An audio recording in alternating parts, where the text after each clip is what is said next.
Senhor Presidente da República de Cabo Verde, queridíssimo amigo, há muitas décadas, muitas não, somos jovens, mas algumas décadas.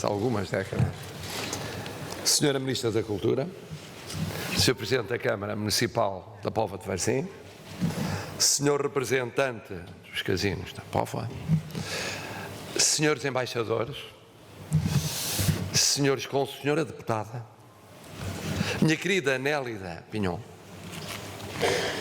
querida para todos nós, e querida há muito tempo, consagrada agora em capa de revista, mas consagrada sem capa de revista há muito tempo. Excelências, queridíssimos amigos, como recordou o Sr. Presidente, escritores, editores, artistas, escritores, artistas, editoras, editores, excelências, minhas senhoras, meus senhores. Mas que dia é este? Que bom dia é este? E lá há dias felizes, mesmo para um Presidente da República. E lá há dias muito felizes. Começar o dia, ou se quiserem, fazer a transição da manhã para a tarde e depois continuar tarde fora com a presença iluminante do querido amigo Presidente, mas também poeta, mas também ensaísta, mas também ficcionista Jorge Carlos Fonseca, que aliás e bem trouxe as filhas para mostrar que há um legado que se passa de geração em geração. E aqui ouvi-lo na abertura desta corrente escrita e logo a seguir ao almoço ouvi-lo na conferência inaugural e depois testemunhar o lançamento do seu livro. E ele o disse, representa Cabo Verde. E ele o escreveu, porque o livro que vai lançar eu já o tenho e já o li. E vou apenas recordar 2 ou 3 das suas autodefinições. Uma, há um povo imenso que soletra dentro de mim. Ilhas, pedaços de todas as cores do mundo. É isso, Cabo Verde. E depois, numa espécie de diário que não é diário, é quase diário, escrito em Nova Iorque, 24 de setembro de 2018, de Cabo Verde nunca se parte, ausenta-se. Não precisamos, pois, de consolo ou proteção de deuses quando uma ilha se aparta de nosso olhar saudoso. Nem angustiados ou combalidos, nem a êxtase ou encantamento. Porque somos sempre, ou merecemos ser sim, mar, sonhos, rima e música. Porque somos, afinal, num mapa que sobrevoa o mundo, os ventos e os nomes Divino Cabo. E depois, para testemunhar a paixão com que se encontra aqui, do mesmo diário, 6 de março de 2018, nem sequer sei como pensar a morte quando ela vier.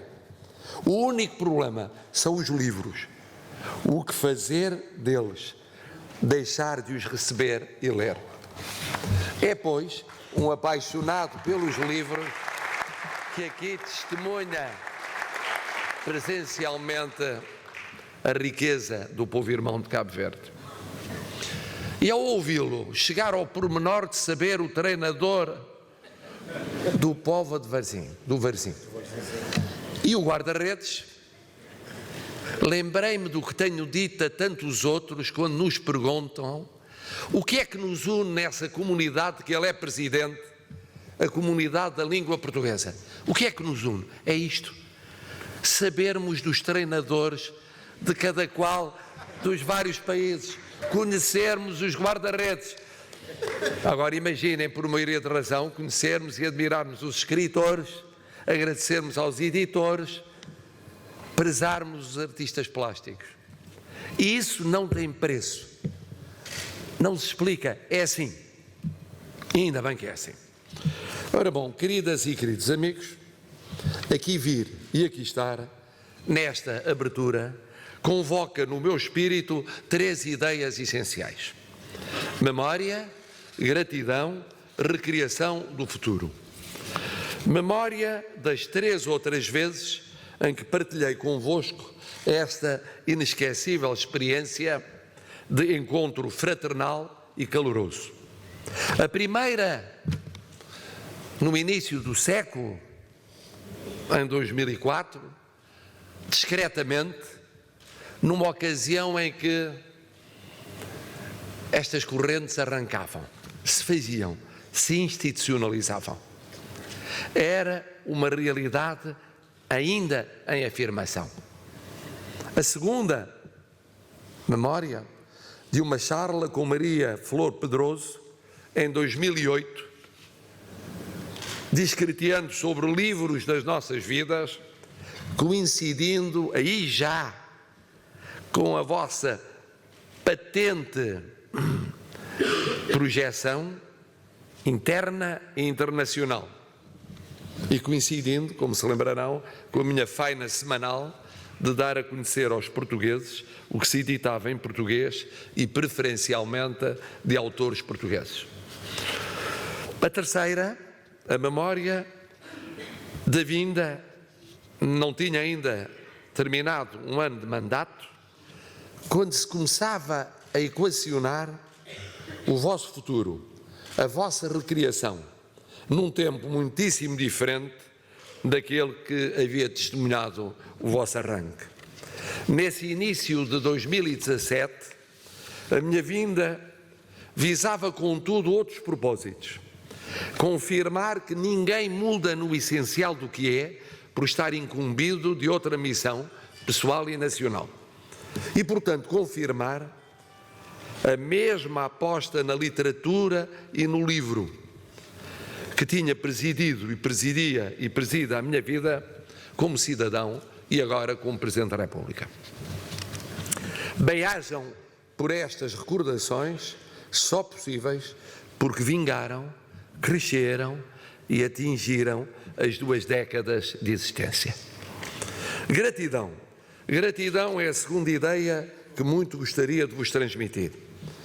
Gratidão à Câmara Municipal da Póvoa de Varzim e aos seus visionários e pertinazes presidentes. Gratidão aos vereadores incansáveis e eficientes. Gratidão aos mecenas lúcidos e seguros, e aqui uma palavra não posso deixar de a dizer, perante o queixume do representante dos casinos da Póvoa. Nós sabemos que os tempos de provação, iniciados precisamente, como recordou, há 8 anos, obrigaram a sacrifícios. Eu até achei relativamente comedida a sua referência, porque podia ter falado na concorrência do jogo online, que é um queixume crónico encontrado nestas ocasiões. Mas todos temos a noção, e tenho dito várias vezes, que a saída da crise é sempre mais complexa, mais lenta e mais assimétrica do que muitos pensam. Coube aos casinos uma parte desagradável da assimetria.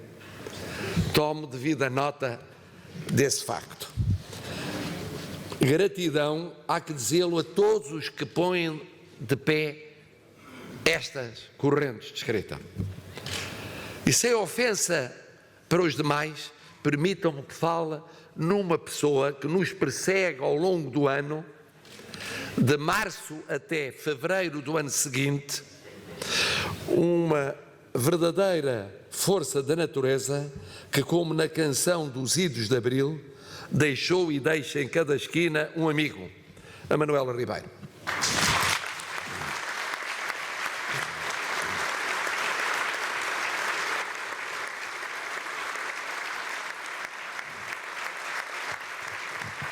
Eu confesso que tenciono um destes dias traduzir em reconhecimento à República Portuguesa esta minha gratidão. Mas mesmo o mais heterodoxo dos presidentes, há certas convenções que deve respeitar. E, portanto, a homenagem será feita no Palácio de Belém. Estão convocados para o efeito. Mas gratidão às mulheres e aos homens das letras, sem as quais e os quais este sonho nunca teria chegado a ser e manter-se realidade. Os que vêm de todo o lado do nosso Portugal, os que nos chegam do mundo que fala português, e ainda bem que nos chega desta feita, repito, não apenas um presidente e presidente da CPLP, mas também escritor, Jorge Carlos Fonseca, mas também os que nos chegam de outros mundos, a começar no mundo que fala castelhano, ou se quiserem mais amplamente, o mundo que fala as várias expressões linguísticas do nosso vizinho, que é a Espanha. E por uma feliz coincidência, vejam bem, como há dias muito felizes, daqui saio para Madrid, para amanhã estar na entrega à Sua Majestade o Rei Filipe VI de um galardão mundial, fazendo o seu elogio e reciprocando o elogio que me dirigiu há uns meses na Galiza, quando recebi um prémio precisamente espanhol. Isto, há aqui uma cumplicidade que traduz bem o que é a nossa política externa, a primazia ao mundo que fala português, mas depois uma atenção muito especial dentro da Europa em que vivemos, projetada no mundo que sempre fomos, uma atenção muito especial ao vizinho espanhol. Esta gratidão, dirigida àqueles que escrevem, é ao mesmo tempo um convite a um combate. Combate que é hoje mais do que nunca necessário. É hoje mais do que nunca necessário o combate pela edição e as editoras, as bibliotecas e as livrarias, e os alfarrabistas, que também estão a desaparecer, e um combate pelos livros, sim, pelos livros, pela sua difusão nos territórios desiguais de que se fazem diversos Portugais, nas gerações variadas de que se fazem Portugais complementares. Um combate que tem de prosseguir e de se renovar em estratégias, em métodos, em formas de intervenção social e cívica. No que me toca, sejam 2, sejam mais anos, enquanto Belém puder contar com a minha vontade, não faltará a festa do livro, como que a sublinhar que o combate não pode desfalecer, tem de se revigorar, com novas procelas e acrescidos reptos. E é bom que isto seja dito aqui, porque sabemos que temos uma aliada, a Sra. Ministra da Cultura, e porque sabemos que temos um ambiente adequado, Póvoa de Varzim e correntes de escrita, porque ainda por cima sabemos que temos uma figura tutelar, essa de Queiroz, temos uma outra figura tutelar, essa perene, Anélida Pinhon, e estamos a viver um ano de muitos centenários. Permitam-me que cite, sem ofensa para os demais, porventura o mais significativo, o de Sofia Melbrenner.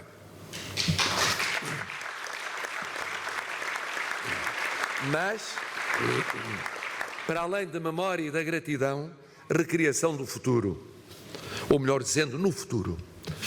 Este o vosso e o nosso desafio neste instante de balanço e de invenção do tempo que aí vem.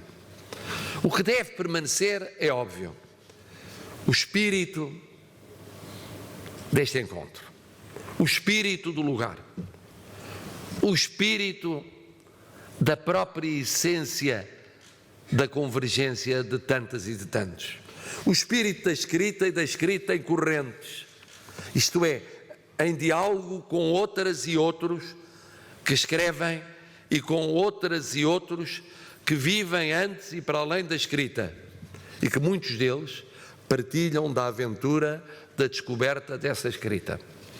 Mas depois, o que é preciso mudar? Mudar na concretização e na diversificação, no lugar, multiplicado por variegados dentro dele. Mudar na abertura a novas áreas de projeção da escrita, a outras expressões criativas, já introduzidas, mas pedindo ainda maior desenvoltura. Na preocupação com novos públicos e públicos mais novos, para além do ensaiado com êxito nas escolas no passado recente. Na reequação dos módulos discursivos e dos momentos de lançamento, para que a riqueza da substância não seja esbatida pelo lufa-lufa do calendário. Tudo isto fácil de dizer e difícil de realizar. Até porque aqui, na Póvoa, todos os anos, há 20 anos, se cruzam os veteranos que matam saudades e reganham fôlego. Os convivialistas que têm nestes dias o programa ansiado durante todo o ano. Os consagrados de sempre ou da hora, que prepassam a correr, atraídos pelo sucesso e pelas solicitações inadiáveis. Os debutantes com a emoção da chegada e ainda e sobretudo os fiéis de sempre, pacientes e divertidos com as surpresas de cada edição. Seja qual for a vossa recriação possível, que mesmo os grandes sonhos conhecem limites materiais tão inóspitos para os criadores, uma coisa é certa: cá estaremos um sem número, ano após ano, para atestarmos que viver é criar e alimentar correntes humanas e que escrever é viver. Diria mais, é viver várias vezes, tantas quantas as da saga de quem escreve e tantas quantas as da saga de quem lê, de quem ouve, de quem vê, e são incontáveis o que foi escrito. Em nome dos portugueses, todos eles, os que escrevem, a maioria dos quais discretamente e não publicando, dos que adorariam poder escrever, dos que leem ou adorariam poder ler mais, muito mais, vos agradeço, porque também é da escrita que se faz todos os dias o nosso grande Portugal.